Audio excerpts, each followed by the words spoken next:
મિત્રો અમે કૂવા પર મોટર મૂકવાના હતા, પણ વચ્ચે કામ આવી જતું હતું. ઘડીકમાં લાકડા ભરવા જવાનું, ઘડીકમાં લાકડા ખાલી કરવા જવાનું, એવું બધું વચ્ચે જરા કામ આવી જતું હતું. એટલે મોટર કૂવા પર મૂકવાનું ડિલે થઈ ગયું. ને મિત્રો ગઈકાલે હું હાજર નહોતો, પણ બાપુજી અને વિલુએ મોટરને કૂવા પર મૂકી દીધી છે. ને અત્યારે એને ટેસ્ટિંગ કરવા જવાના છે અમે. ને કૂવા પર આખું જંગલ જેવું છે, એટલે આ ધાર્યું લઈ આવ્યા છે જંગલને સાફ સફાઈ કરવા માટે. મિત્રો જોઈ શકો છો, અહીંયા આગળ મેં મોટર મૂકી છે.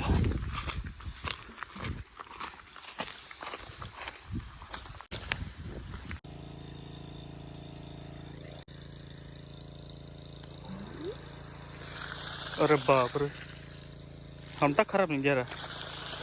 कचरो फुट वाला अंदर है.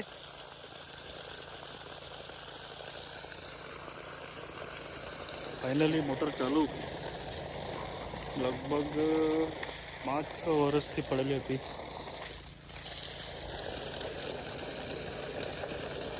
ખરાબ નહીં જાય મંકો.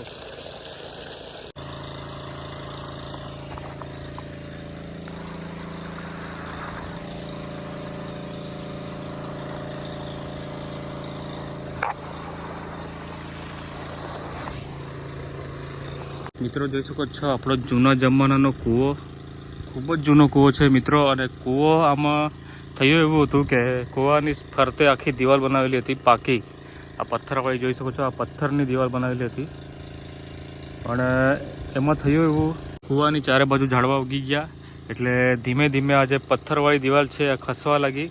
ખસીને બધી આખી દિવાલ અંદર કૂવામાં પડી ગઈ છે ચારે બાજુથી. ને મિત્રો અમારી જે જૂની પહેલાં લાઈન હતી તે તમને બતાવું છું. આ જોઈ શકો છો, અહીંયા આગળ પાઇપ છે. અહીંયા આગળ અમારી મોટર મૂકેલી રહેતી હતી, ને ત્યાંથી અમે આ જે મોટર છે એનું કનેક્શન અમે ત્યાં આપતા હતા.